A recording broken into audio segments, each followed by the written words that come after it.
Hey guys, it's me, that's Alyssa XO, bringing you guys a new video. So this video is going to be nursing content related. So if you're not already following my nursing Instagram, follow my nursing Instagram. And I have a nursing TikTok. Make sure you guys follow all my accounts. So basically I posted a poll doing a question and answer basically type of thing, and I said I would answer in a YouTube video to kind of go more into depth. So I'm gonna be doing this more often now, so I'm just going to be randomly posting a question and answer, and you guys can ask your questions and then I'll answer them in a video, and then you guys will have, you know, answers in more detail. So we're going to get started. If you see me looking down, I'm looking at my notebook because I just wrote the questions down that you guys asked via Instagram.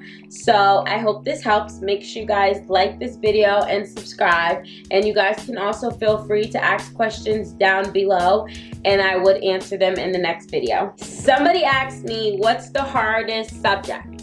So in the beginning, I thought my prerequisites anatomy was the hardest. It was not the hardest. Then I thought, I definitely think my top hardest would be pharmacology.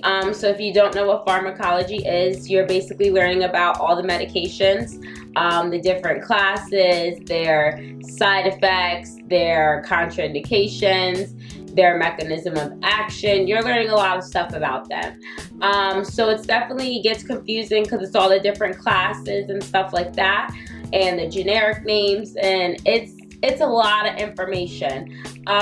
So that was definitely one of my hardest. And to help you guys with that, I did launch an Etsy store where I'm going to be selling nursing related products such as templates and study guides. So I'm just going to link that down below.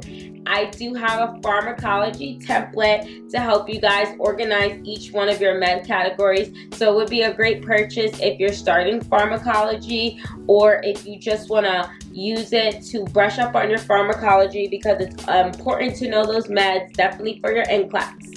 So that's going to be right here and linked down below. You should check out my Etsy store. Then dosage calculation. So I'm not sure how this is required in other school, but basically it's medication calculation. So you're going to have different scenarios and you're going to basically be administering meds. It's going to tell you what you need to administer and what's available.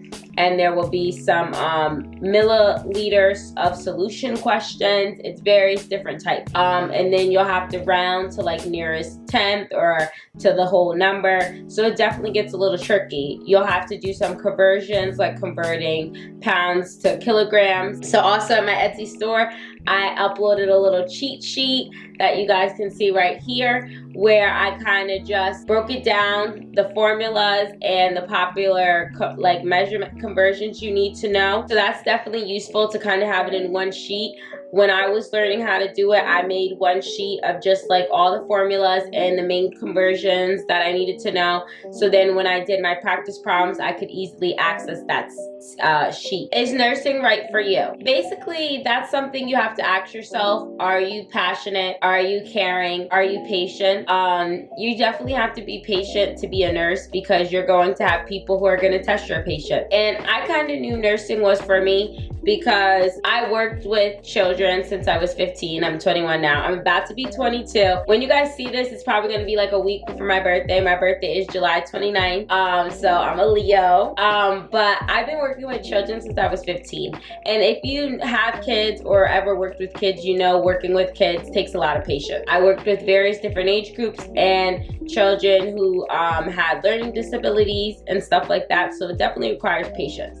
So that's the main aspect you need to know if nursing is for you or not. If you have no patience, I'm gonna say this may not be the field for you. I highly suggest this won't be the field for you, because you don't want to get upset and frustrated easily and make a mistake, make an error. You have to think about, am I going to be able to provide care to people? Do I like to help other people? If you know that you do not like to help other people, then that's definitely not the field for you, because your main thing as a nurse is going to be caring and helping other people. If you have an issue with that, then this nursing is not for you. So don't get discouraged if you get bad grades, because some people are bad test takers. You know, you might fail a class or two. Don't let that discourage you. Keep trying and try harder. Don't give up. Don't give up if this is something you really want to do. If you don't know if you want to do it, then take a step back and kind of assess if that's really right for you, because you don't want to do something that you don't have your heart in. If you're doing it just for the money, it's the wrong career, because you're not going to be happy. And when you're not happy, you're not going to put in your best effort. You need to do something that you really love and enjoy, so you know that you're putting in your best effort. What has been my favorite part of clinicals? I had in-person clinicals for like med surg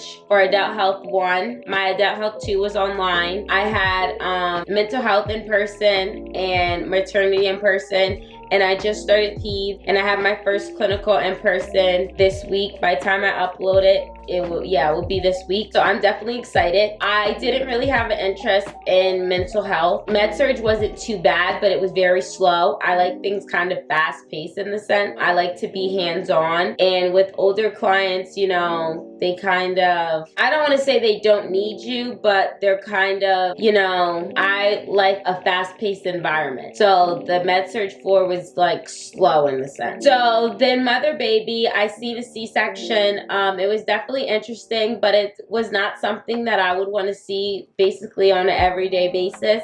Yeah, I haven't exactly figured out what's my favorite so far. I hope I always dreamed to be a pediatric nurse. When I first graduate, I want to work in the ER and get my experience, and then I want to specialize in pediatric. But I heard various different things about people's experience taking pediatrics, that they did not like it, that it was really tough. It definitely is a lot of information, so I'm just trying to put my all into it, since this is something that I do want to specialize in. So I'm looking forward to the clinical. I would definitely come back on here and kind of give my reflection on the clinical and the course itself when I'm done. But I haven't had a clinical that I could definitely say that I fell in love with that specialty or that exact category of nursing yet. But I mean, I still have some time to go. I don't graduate until April of 2023, which is still kind of soon, but it still feels so far. So I hope I kind of see something that I love and while I'm in clinicals. So papers and school.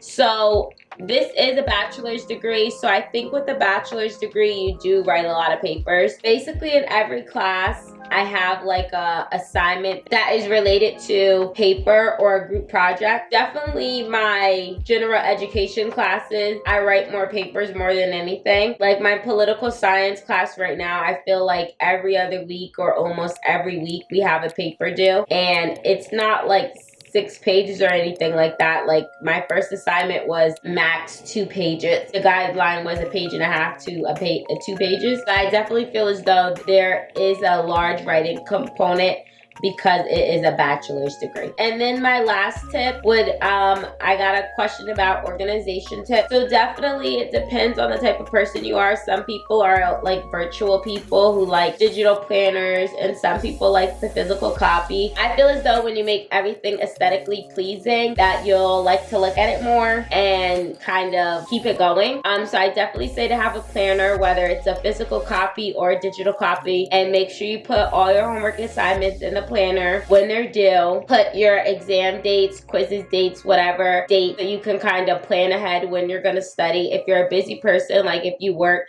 have kids, or whatever the case may be, kind of log all that other stuff in your planner too, so you know how to work around it. Like let's say you have a doctor's appointment, and then you have a class, and then you have to go to work. You know, you want to kind of have that planned out, so you could say, well, this day I could do this homework assignment, or this day I can only study for 1 hour, so the next day I need to study for more hours.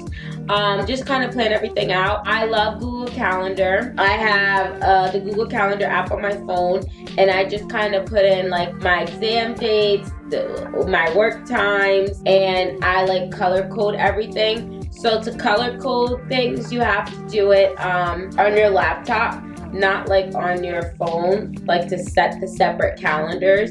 If you guys want a more detailed video about how I set up my Google Calendar, let me know in the comments down below, because I would not mind to make that. It's definitely very helpful to color code everything, because then I know, okay, this is related to work, this is related to school, you know. It's just good color coding everything. So definitely get a planner, have a calendar, get organized, write all your stuff out for your semester or your session. When you get that syllabus, just include all that stuff so you have it planned out. Definitely try to plan out things in advance. It will help you stay on top of things and be well prepared, because you don't want to look at the syllabus and just realize 2 days from now you have an exam. You want to know that in advance so you can definitely spend that extra time studying. So that's going to be it for my question and answer for today. There are still some questions I did not answer, but come back to my next video and I will be answering them.